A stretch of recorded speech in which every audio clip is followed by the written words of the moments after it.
And we're back. And we're back. We're gonna let a couple people get on if anybody will join us. We're so excited. Move the line over here so everyone can see it. Yeah, 2019.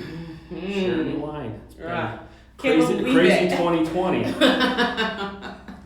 We so thought we were gonna release it so much sooner. Yeah, but 2020 has 2020 can go 2020 somewhere else.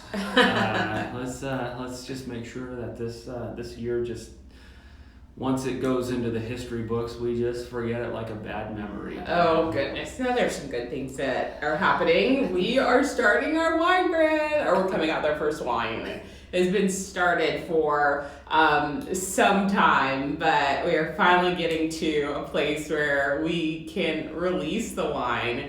Let me tell you, it has been such a journey for Todd and I.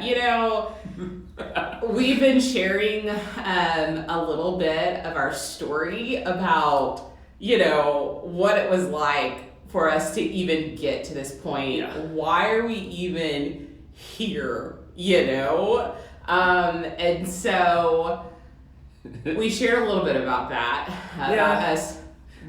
I don't think we've ever actually went through like all of the stuff, because for just to get this bottle, we had to learn a lot of liquid here. This has been one crazy journey for us. So, wine kind of started out as a way of coping with coming back from war for me. And then also on top of that, on Cheramie and myself in our relationship between the two of us. Yeah. It just was one of those things that, gotcha. So that brought us together, and so that's how we got into wine. And then let me tell you, we traveled around Texas, meeting with winemakers. Texas is a large state, very large, about the same size as France, and we've been all over her, chasing the vine, as they say. And so we spent a few years actually, just learning the industry. 15, 16, 17, and 18 were all years that we were literally driving around Texas, just being fanboys and fangirls. That's all it was. And that's really where it kind of started blossoming. And it was kind of like, well, either we figure out a way of writing this all off on taxes, or we just start. We're gonna go broke. And so we chose to spend more money. Yeah, and starting a business. I think really what opened our heart was the people that we met. Absolutely. Here in Texas. The people in the Texas wine industry are top-notch people, from the growers to the winemakers, to everyone who is involved in the industry. It's amazing, and they have accepted us as family. Todd's a transplant from New Hampshire, and I have a very small family. So there's not a lot for us to go to here in Texas. And so the people of Texas Wine have just been so kind, and we really felt like we needed to share what was going on here. When we talk to people outside of the state, they're like, yep, Texas wine. We kind of get the side eye. And so we want to bring to the world what we know to be true about Texas wine, and so that's why we started our own wine brand, Cheramie Wine. It's here, boo! It's real. So the funny thing is, I promise you, it is real. We've been. Oh man, you guys have probably been like, all you guys do is talk about coming out with a wine, and we don't see nothing. It's finally here. It's finally here.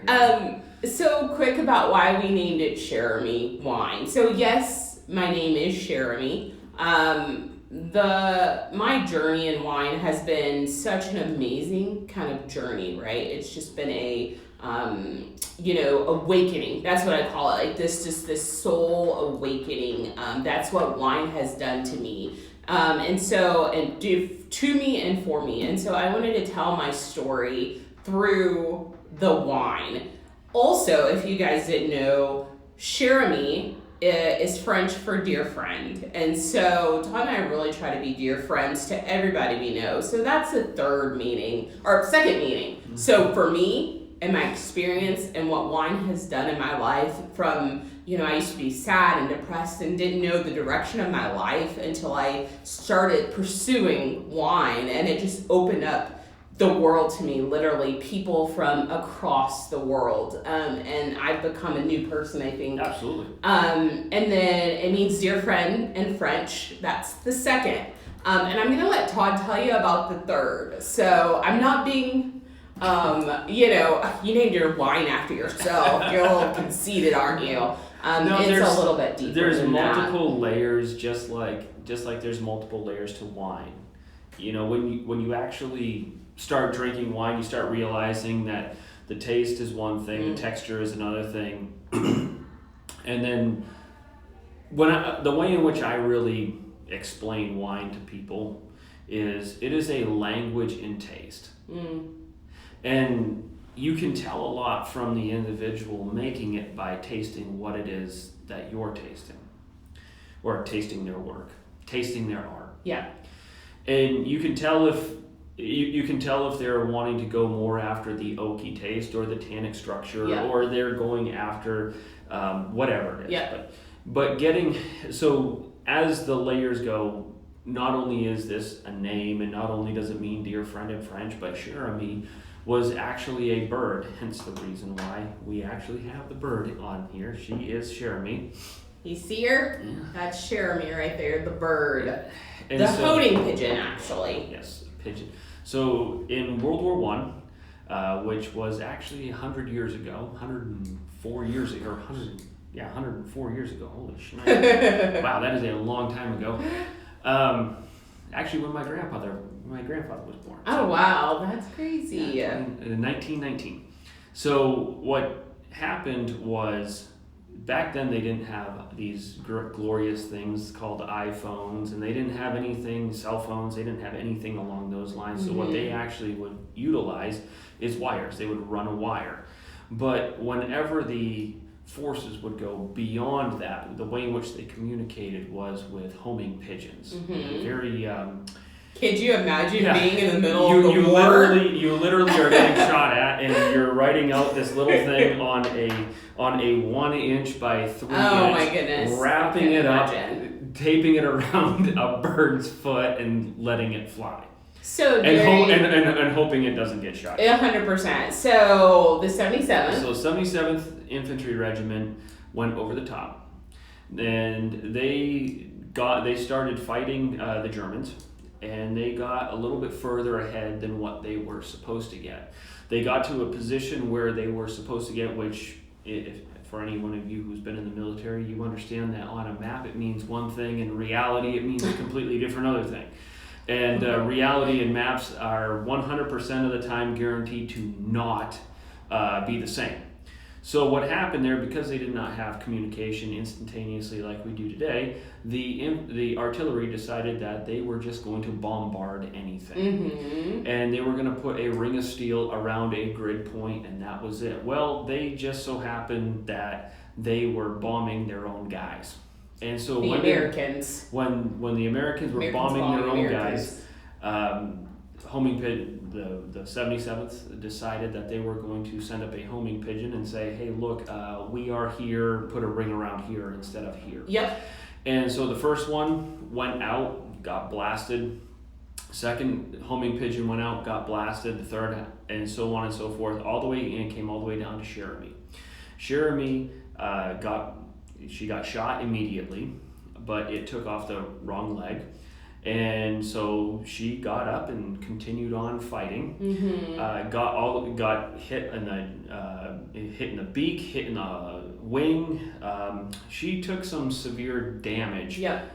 But she got back, and because she got back, the Americans were able to regroup and retrain the weapons. And because they were able to soak up so many resources from the Germans were trying to crush this little outpost. Yep. Because they were able to take so much resources from other areas of the line, other forces were able to get through. And actually, if you look back in the history, for about 2.5 hours there, the entire fate of the Western Front was actually on the wings of a bird named Cheramie. Yeah. And it's a really touching story because she's stuffed in the Smithsonian. Yeah, Anybody want to go to DC with me to see Cheramie the bird?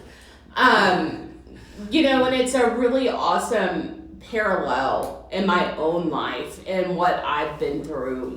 I've been, just downtrodden and beaten up, and not physically beaten up, but, emotionally beaten up, and, just really lost. And, I keep getting back up. I keep going forward. We are in, sorry y'all, we gotta move. I keep getting back up, and I keep, saving the people around me, and doing awesome things in and of that. And so it's really cool to kind of share that story and share Cheramie the bird, and the same thing. So that's why we named her Cheramie, and she is on our label.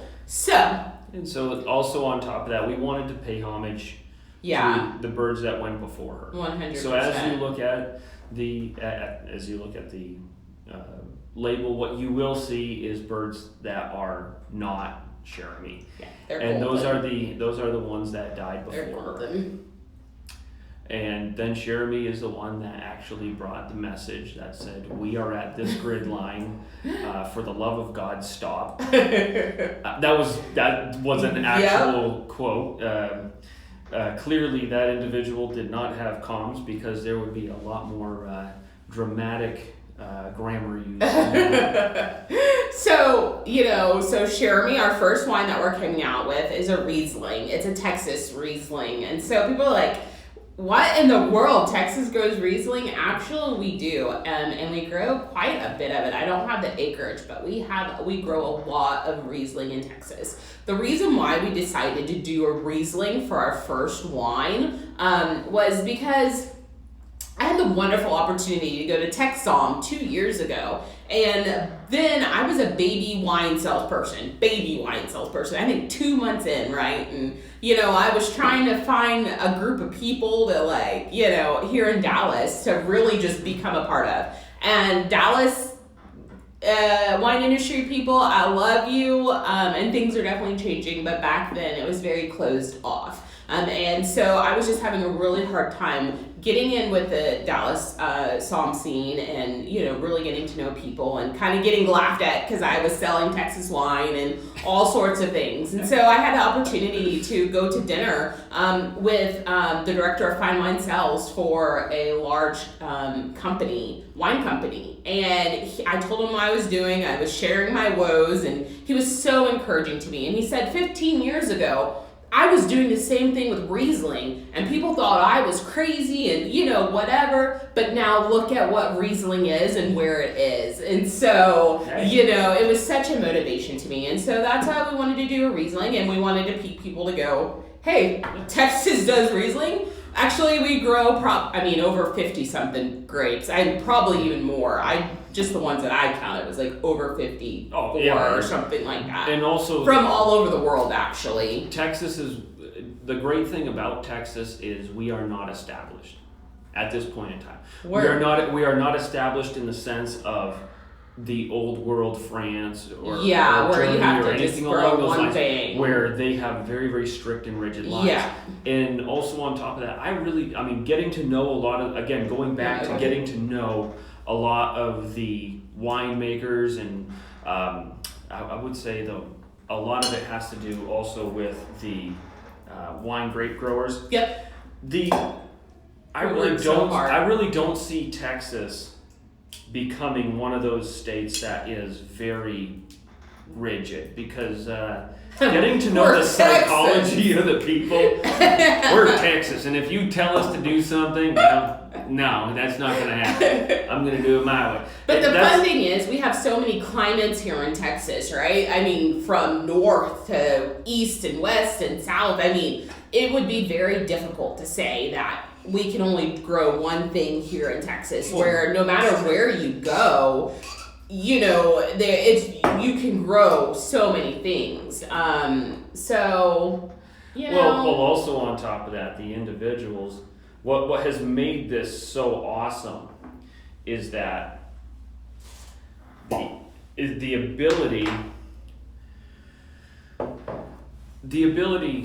to say we are not going to do what everyone else thinks needs to be done. Yep. What we are going to do is we are going to grow what grows well here. I don't care if it comes from Italy. I don't care if it comes from Peru. I don't care if it comes from Germany. I don't care where it comes from Italy. Yep, we want to grow what's best here. What works best here is going to be what we grow. And in that, what has been so awesome is seeing the different varietals that come over. So if you take, I always talk about the Negro Amaro because that's my favorite one. Very, very little, very small production right now, but don't worry, Texas is going to start growing. We're trying to put our name on some acreage right now, you know. So Texas, in terms of the Riesling, most people associate Riesling with a colder climate. That's something a little bit more north of, definitely in terms of our latitude. France is north of us. Germany is north of us. That's kind of where the Rieslings are known to be. And then here in America, you've got Riesling, really taking over in New York and the New York area. So a lot more of the northern climates, a lot of colder climates. And what has been very interesting is to see how the taste profile has changed once it drops in latitude, but then also on top of that, when it comes to Texas in terms of the climate. Yeah. The heat. You go from something that barely sees a 95-degree day to something that regularly sees 100 plus. Weirdo. I'm so happy.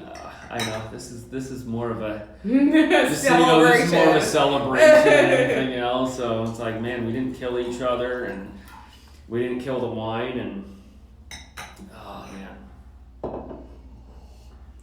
So our Riesling was grown in the Texas High Plains. So Texas has 8 AVAs. So we are established wine area. And we got our grapes from the Texas High Plains in Levelland at Kirkhill Vineyards. Chase and Elizabeth, awesome they are people. Co-owners of that. It's actually a family vineyard. They've been growing grapes, farming for many years, but growing grapes for about 15, 20 years now, right? A lot of generations. Yeah, I think they went from cotton to grapes. So that's where it is. Actually, we're going to show you, not right now, but we're working to get it on our website, the vineyard that it comes from. So you can see exactly where this wine comes from.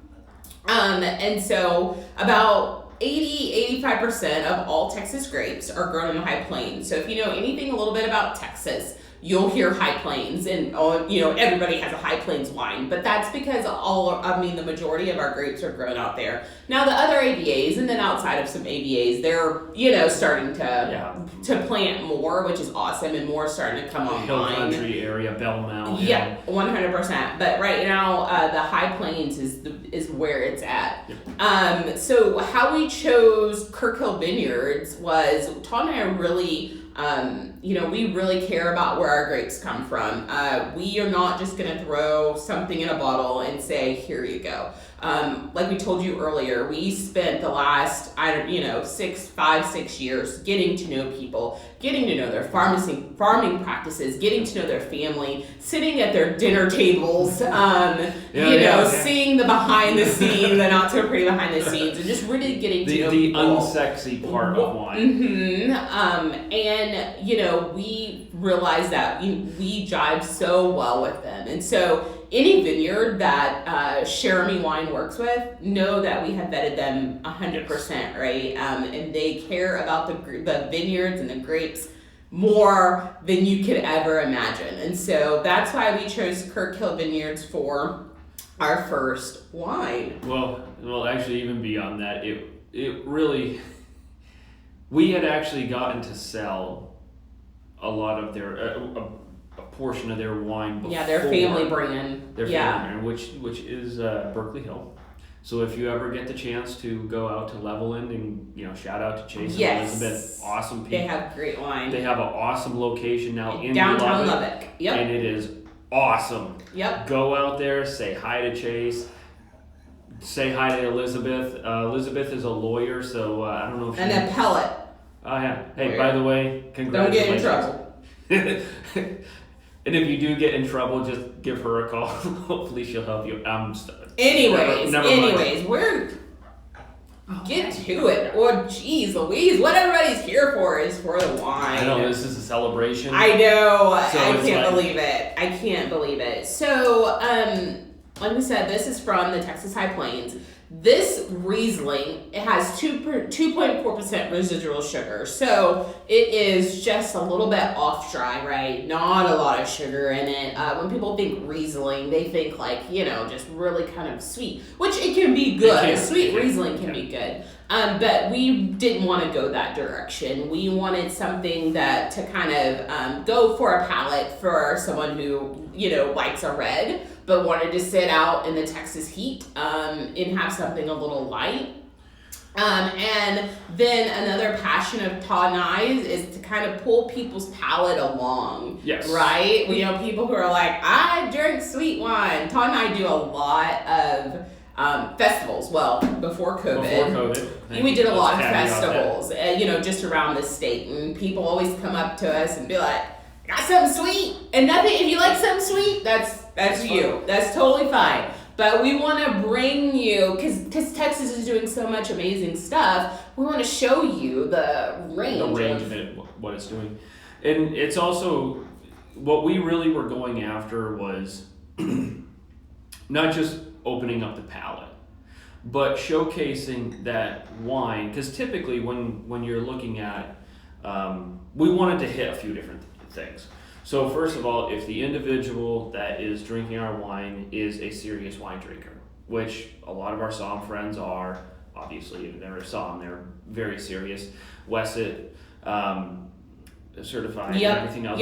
You wanted something that appeals to them, where they say, wow, a Texas Riesling, really? And yes, and have it meet certain criteria where they can say, yes, this is an excellent wine. Yeah. But then also on top of that, on the marketing side of it, of who our wine drinkers are, if you are someone that is brand new to wine and you don't want to taste like it, and you think wine is nothing more than licking the inside of a oak barrel and tasting it for 28 minutes later, that we want to open up the palate that it doesn't have to be that way. It can actually be something enjoyable. 100%. And then also on top of that, the individual who's been drinking sweet wine and kind of wants to kind of push their boundaries a little bit, this will also push those boundaries. So the 2.4% residual sugar kind of fits checks all of those boxes. We can call this a Cabernet Riesling, and it will do very, very well. Just some other things. This was actually bottled in November last year. November 2019. It was picked in August 2019. Our Riesling saw 100 degree weather regularly. Yeah, not a lot of rain. Which makes for great juice.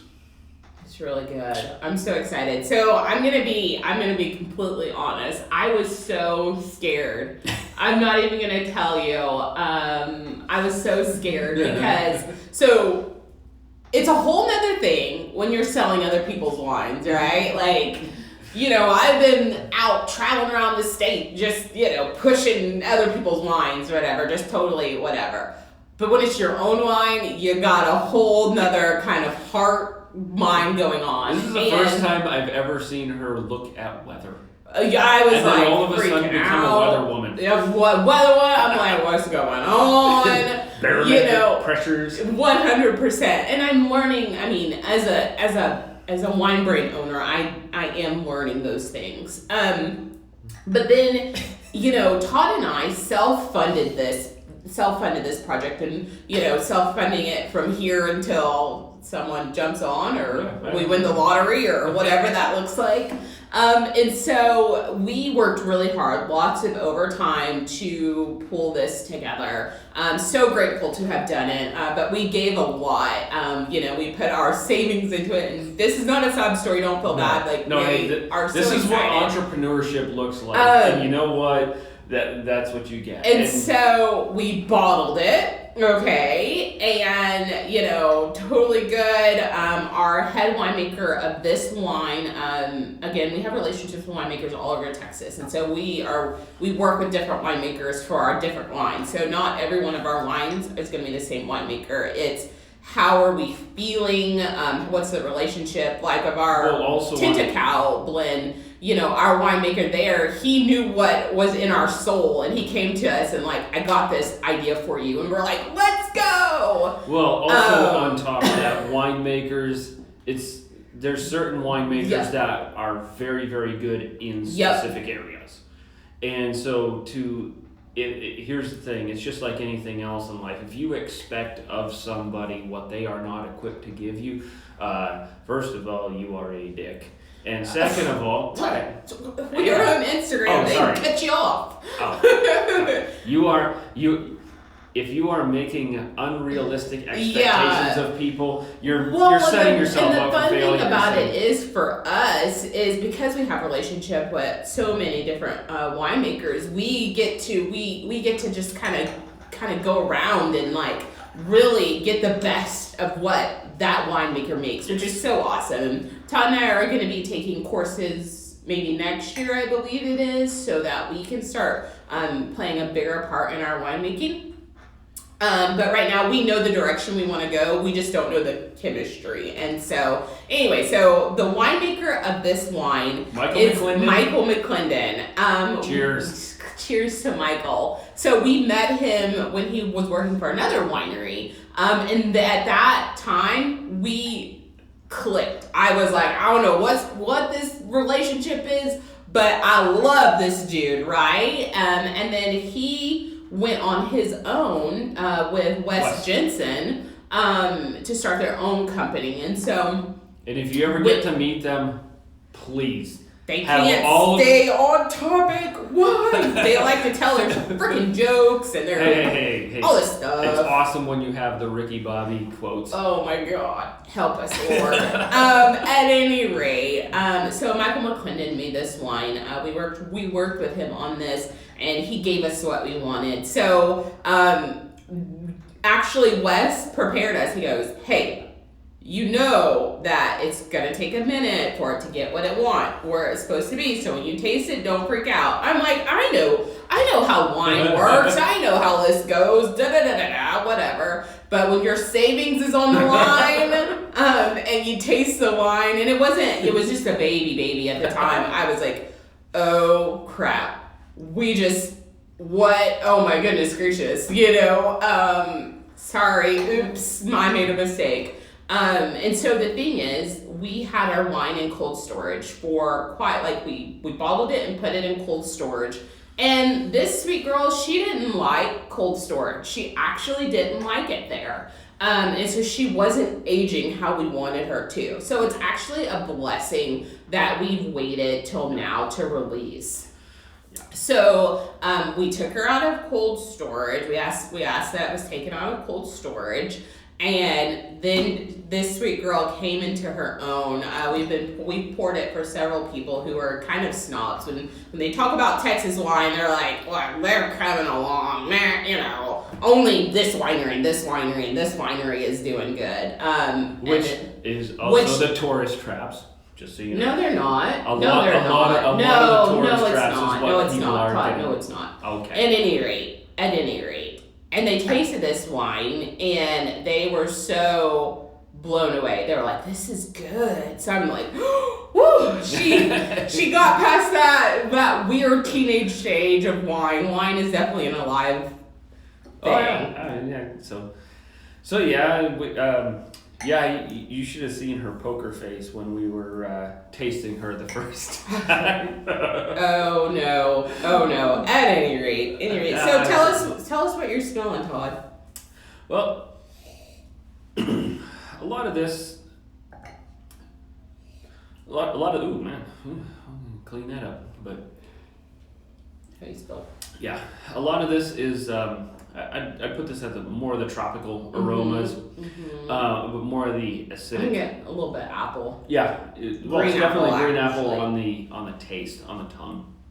I'm getting it on the nose too. I'd put it more like a pineapple with pineapple. But not like sweet pineapple though. Yeah, pineapple with a little bit of, actually, if you take a pineapple and, you know there's actually these things that you can get from Kroger that are a bunch of fruits that are just put into it. Okay. So if you actually go, it's called Boathouse, or Boathouse, I can't think of it. But at any rate, they make one that is a banana and a strawberry. And if you were to imagine a puree of bananas and strawberries and spread it out on top of some pineapple, that's what you would probably get. Okay. But then there's also a little bit of like a kiwi. That's so that tropical, kiwi in there as well. And I when we first opened it, there was a little bit of mango in there, but that's since not. That's the kiwi's kind of taken over a little bit more than that as it's been in the glass longer. So she's fresh, she's clean, just this clean, brightness to her. She was fermented in stainless steel.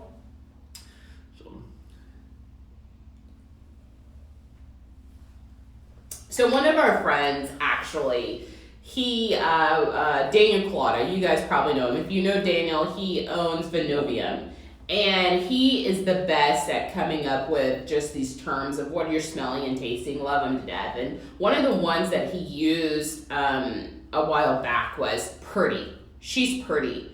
And you go, what in the pretty? What are you talking about? And then we tasted our wine and we were like, oh, she is pretty. She really is. So not overpowering, nice acid, like easy drinking, very balanced, like just very pretty, right? Like, I don't know. It's so fun to drink. I think, we kept saying we were releasing in the summertime, and so we wanted to kind of poke fun at ourselves and release the last day of summer. So we are releasing in the summer. Please know it was technically summer, and it was not our doing that it happened. We kind of had to do some fighting and all that good stuff, but we're here and it's totally fine. So it's definitely if it was nice and hot outside, this is what this is. Definitely one thing that Todd and I like to do is we like to sit on the patio, and we like to sit on the patio and talk to each other and talk to our friends, and not really drink too much, it's not too much, but just spend time with each other. And when we drink this, that's what this reminds me of, is sitting on the patio with your friends, engaging in awesome conversation, laughing, joking, having a good time, and cooling off with a glass of Cheramie Wine. But that's what it reminds me of, and it's so much fun. So that's what you're gonna get in Cheramie Wine. Again, she's more light bodied, and so when you drink a German Riesling, it's very. I think a German Riesling, well, depending on the producer, it's just a little bit more heavier, right, than ours, and so it's still good, but for me, I can only have a little bit of it. This right here, I can drink a whole bottle. Not that I've done that or anything. Just light, easy on the palate. We had to taste test. So, oh goodness, you know what? People are asking questions, and you guys are far away, so I'm gonna do this.